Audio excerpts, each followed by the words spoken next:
Hey everyone, good morning, welcome to my channel. আমি মুন, আর আশা করব তোমরা সবাই ভালো আছো, সুস্থ আছো।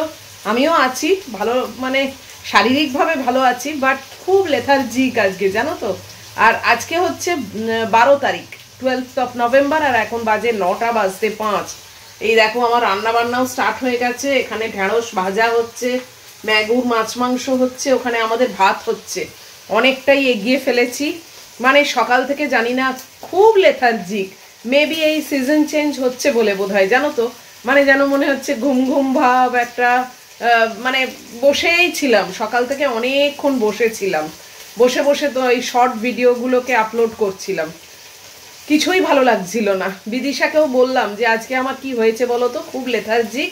আমি তো সকাল থেকে প্রচুর কাজ করি, সব করি, অবশ্য করিনি তা না, যে যে কাজ আমার মানে অ্যালটেড আছে সেগুলো সব করেছি, কিন্তু ওই আর কি, মানে একটু পেছন দিক থেকে টানা আছে, মানে ঠিক ইচ্ছে নেই এরকম আর কি ভাব।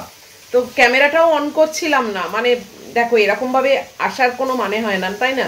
তোমাদের সামনে আসবো যখন, তখন যদি একটু মানে পজিটিভ ব্যাপার নিয়ে না আসতে পারি, তাহলে তো তোমাদেরও ভালো লাগবে না। তাও ভাবলাম যে না, মানে একা একা রান্না করছি, ভালোও লাগছে না, তা ভাবলাম তোমাদেরকেই একটু সঙ্গে নিই, ক্যামেরাটা অন করি, ছোটোখাটো একটা ভিডিও করব আর কি। আর রোজকার দিনের কি আর নতুনত্ব থাকবে বলো। আর তোমরা তো এখন আমার মানে পার্ট অফ লাইফ হয়ে গেছো, তো যখন যেরম, যেদিন যেরম সেরকমই তোমাদের সঙ্গে নিয়ে চলি।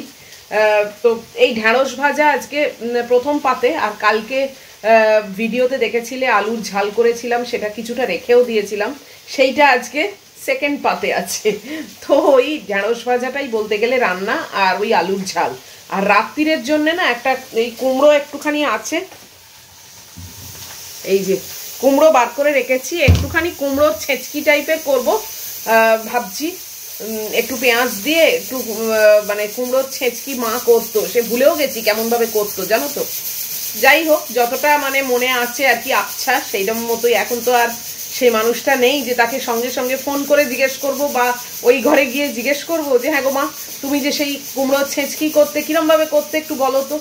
এইগুলোই খুব খারাপ লাগে, জানো তো। মানে এখন আমার মানে হঠাৎ করেই মনে হলো যে আচ্ছা, মা সেই কুমড়োর ছেঁচকি করতো, দারুণ খেতে লাগতো, পরোটা দিয়ে করতো। আমি অবশ্য পরোটা দিয়ে খাবো না, রুটি দিয়ে খাবো, কিন্তু যাই হোক, বাবা তো রুটি দিয়েই খেত।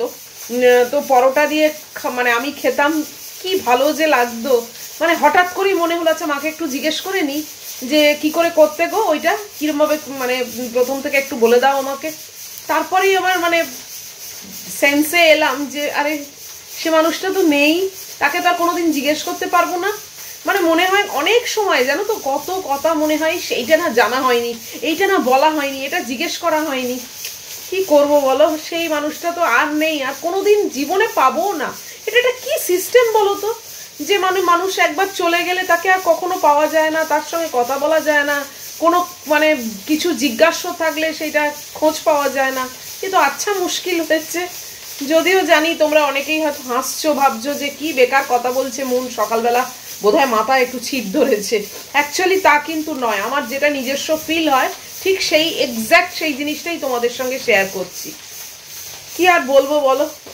এখন আজকে মানে হঠাৎ করেই না এই কুমড়োর একটা ছেঁচকি খেতাম, সেটা মনে এলো। কেনই বা মনে এলো, মনে না এলে তো আর এই কথাগুলো আসতো না, আর আমারও এরম খারাপ লাগতো না।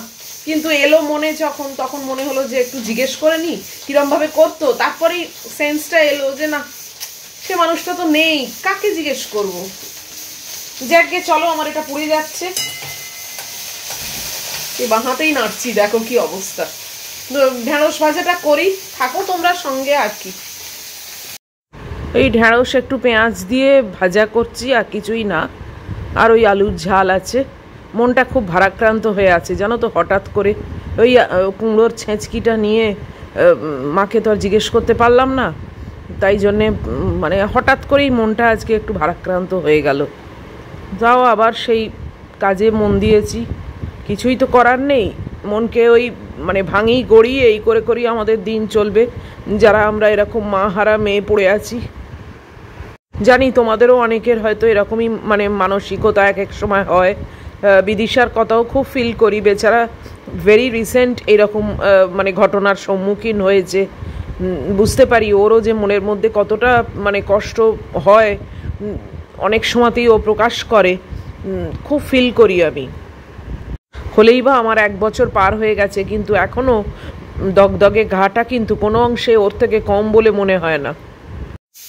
আচ্ছা আচ্ছা, যতটা মনে আছে মা কি করে ছেঁচকি করতো কুমড়ো, সেটাই করছি। মানে তোমরা হয়তো বলবে ইউটিউব খোলো, অনেক ছেঁচকি পাবে, কিন্তু মার হাতের সেই রেসিপিটা আমার লাগবে, বুঝেছো তো? ইউটিউবে তো নিশ্চয়ই আছে, এবং সবাই অনেক হয়তো ভালো করেও করে, আরও বেটার টেস্ট হয়, কিন্তু আমার কাছে আমার মায়ের হাতের রেসিপিটাই হচ্ছে সব থেকে বেস্ট। তো সেই রেসিপিটাই আমি চাইছিলাম, সেটা পেলাম না। মানে অনেক চেষ্টা করে মনে করে যতটা মানে ফিকে মনে আছে যে এইরকম এরকম খেতাম, সেটাই আন্দাজে করছি, আর কিছু করার নেই। যতটা পাচ্ছি মনে করে করে করছি। এই যে আলু, কুমড়ো, পেঁয়াজ, কাঁচা লঙ্কা সবই নিয়ে নিয়েছি।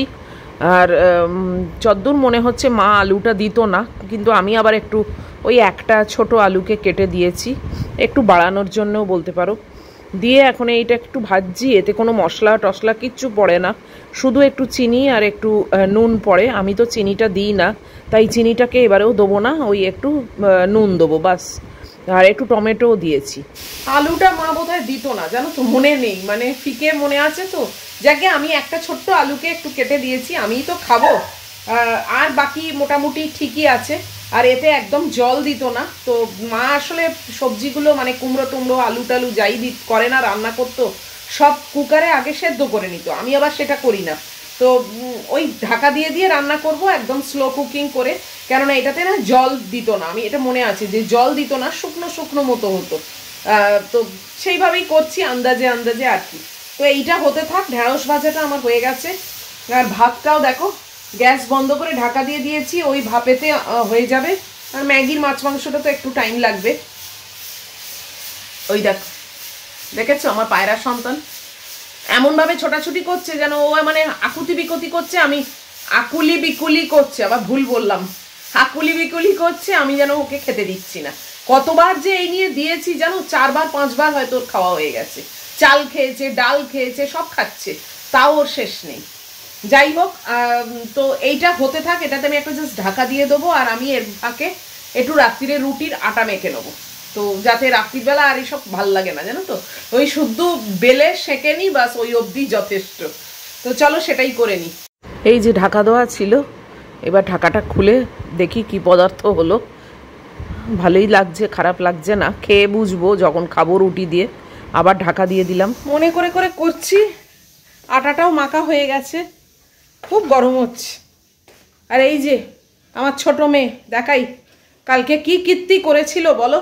তোমরা তো নিশ্চয়ই ভিডিওতে সব দেখেছো। লোকনাথ বাবা বাঁচিয়ে দিয়েছেন, না হলে না মুখের মধ্যে কামড়ে ইনফেকশন করে কি যে হতো, আমাকে যে কত মরতে হতো তার নেই ঠিক। এই যে উনি বসে আছেন, খুব দুষ্টুমি করছে আজকাল, জানো। এই দেখো, এই দেখো তোমাদের এই ম্যাগু ম্যানেজার বলো, ম্যানেজার ফ্যানেজার কি সব বলো, বিদিশা আবার ওকে বলে হিরোইন, জানো তোমাকে, জানো এই সব নামে ডাকো, আর তার এই অবস্থা। সবাই তোমায় দেখছে, কালকের ভিডিওয়ে সবাই বুঝে গেছে তোমাকে। অত বড় একটা হানিবি তুমি মুখের মধ্যে ঢুকিয়ে বসেছিলে, ইস, ইচ্ছেও করলো, ছি ছি ছি ছি ছি। করে দেবো একদম, এই নাকটাকে আমি খেয়ে নেবো একেবারে। আমি খাবো বলছি, নিজের জিভ চোগলাচ্ছে, কোনো বুদ্ধি নেই, আর বুদ্ধি হবেও না। 4 বছর বয়স হয়ে গেল, এখনো বুদ্ধি হয়নি মানে ব্যাস ও গন কেস, আর হবে না। কি বলবো বলো, সত্যি কোনো মানে বুদ্ধি শুদ্ধি কিচ্ছু হলো না। আর এখন গুছিয়ে আমার ওই সোফাটায় বসে আছে। আর কিরম দুষ্টুমি আজকাল করে জানো, ধরো আমি ফ্যাব্রিকের কাজটা কমপ্লিট করে উঠলাম, উঠে আমার মনে হলো যে মানে ফ্যাব্রিকের কাজ করে তো আমি, জানোই তোমরা, একটুখানি সোফায় বসি, একটু মোবাইল টোবাইল দেখি, একটু মি টাইম কাটাই, তারপরে আমি তোমাদেরকে নিয়ে লাঞ্চ করি। ও যেই দেখবে যে আমার মানে ফ্যাব্রিকের কাজটা হয়ে গেছে, ও জানে মাম্মা এসে এবার এই সোফাটায় বসবে, ও যেখানেই থাকুক ছুটে গিয়ে ওই সোফাটায় বসে পড়বে, জানো, ওই সোফাটায় বসে পড়বে। এতক্ষণ যে মানে আমি ফ্যাব্রিকের কাজ করি বা যাই করি না কেন, চান টান করলাম এ করলাম, তখন কিন্তু ও বসে না। ও যেই মনে করে মানে বুঝতে পারে যে এইবারে আমি গিয়ে ওইখানে বসবো, ও চট করে গিয়ে ওইখানে বসে পড়বে। এইদিকে কিন্তু দারুণ বুদ্ধি আছে। এখন এসে এখানে বসলো, এই দেখ,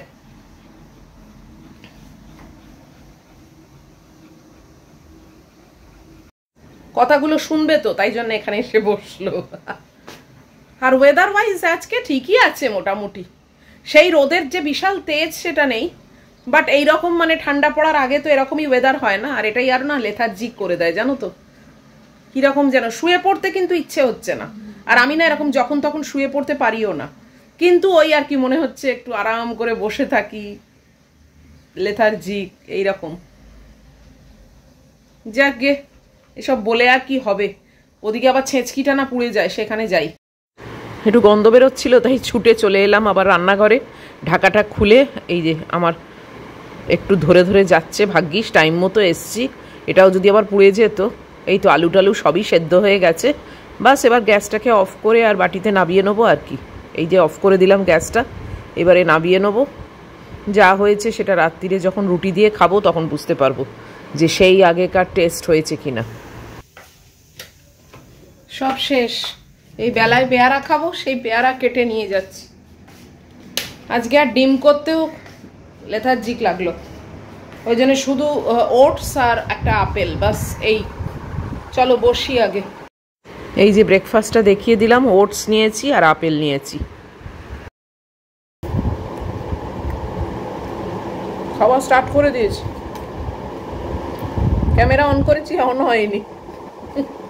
কি অবস্থা সত্যি।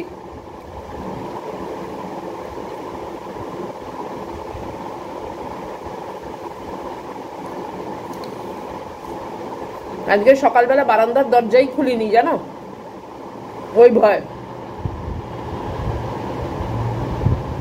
সেটা তো কাজের কথা না, সকালে তো আমি বারান্দার দরজা খুলে বেরোই, ও বেরোয়, ও আবার পাঁচিলে উঠে বাইরেটা দেখে। কালকে মানে ইট ওয়াজ অ্যান অ্যাক্সিডেন্ট। ও মানে অত বড় একটা জিনিস হাত পা নড়ছে এরম এরম করে, আর ওটা একটু মুভিং ছিল, মানে উড়ে যায়নি, বাট ওই ওরা পাখনাটা এরম এরম করে না, ওরম করছিল।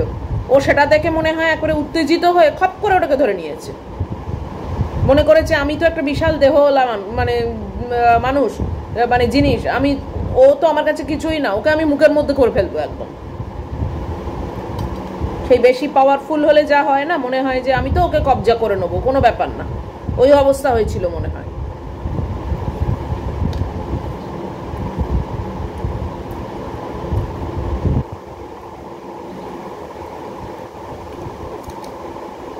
লোকনাথ বাবা বাঁচিয়ে দিয়েছেন, বলি না লোকনাথ বাবা ছাড়া আমার কোনো গতি নেই, একটা পাও আমি চলতে পারবো না জীবনে।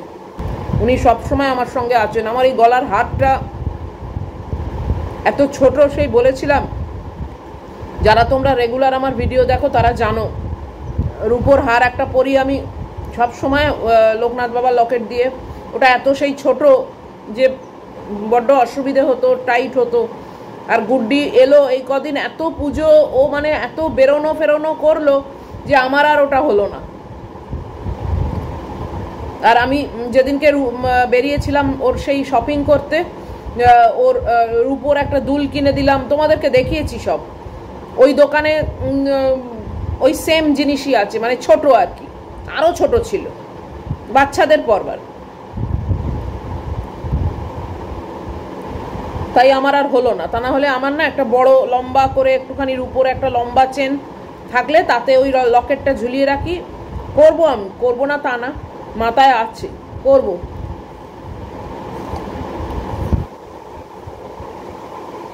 এখন ওনাকে একটা কৌটোর মধ্যে রেখে বলেছি যে তুমি এখানেই থাকো, আমি সুবিধা অসুবিধে দেখে আমি একটা হার করে তারপর তোমাকে আমি গলায় চড়াবো, সেইভাবেই আছে। তবে আমি গলায় পরি না পরি, উনি কিন্তু আমাকে রক্ষা করে যাচ্ছেন সব সময়।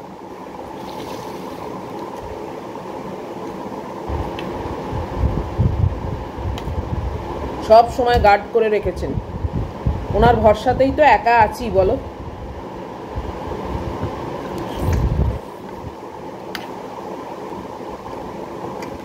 যাকে চলো খেয়ে নি। আর আজকে আমি ভিডিওটা না এখানেই শেষ করে দিচ্ছি, আর কিছু দেখানোর নেই। একটা ছোট ভিডিও তৈরি করলাম, তোমাদের সঙ্গে একটু সময় কাটিয়ে নিলাম। তো এই অবধিও যদি তোমাদের ভালো লাগে তাহলে প্লিজ একটা লাইক করো, শেয়ার করো, কমেন্ট করো, আর অবশ্যই সাবস্ক্রাইব করো। আমাদেরও তো চ্যানেলটাকে একটু একটু করে বাড়াতে হবে, তাই না? এবার হয়তো আমি হাইফাই কিছু দেখাতে পারি না, কিন্তু তাও আমি তো জানি যে তোমরা যাই দেখাই না কেন তাতেই তোমরা ভালোবাসা দাও এবং ভালোবেসে দেখো। তো ওই মানে আশায় থাকি যে নিশ্চয়ই তোমরা শেয়ার করবে অনেক করে এবং সবাইকে বলবে সাবস্ক্রাইব করতে, যাতে আমাদের চ্যানেলটাও কিন্তু একদিন বেশ বড় একটা চ্যানেল হয় এবং অনেক মানুষ যেন আমাকে ভালোবাসে, ভালোবাসা দেয়, সেটা আমার একটা মানে আবদার তোমাদের কাছে। তো চলো দেখা হবে আবার পরের ব্লগে। এই ওয়েদারটার জন্যই না এরকম লেথার্জিক লাগছে, জানো তো। এই এখন দেখো না, রোদ্দুরের তেজ নেই, কিরকম একটু অন্ধকার অন্ধকার মতো আছে। এইরকম ওয়েদার ছোটবেলায় না আমরা মানে আমি আমাদের মানে মার যে সামনে ছাদ থাকতো, সেই ছাদে বসে বসে কমলা লেবু খাওয়া, গল্প করা, খুব মানে দারুণ টাইম কাটিয়েছি। সেগুলোই এখন স্মৃতিগুলো মানে আঁকড়াচ্ছি, আর কি করব। যাকগে চলো, এসব চিন্তা করলে না খুব খারাপ লাগে। তো দেখা হচ্ছে তোমাদের সঙ্গে পরের ব্লগে। টিল দেন তোমরা খুব ভালো থেকো, সাবধানে থেকো।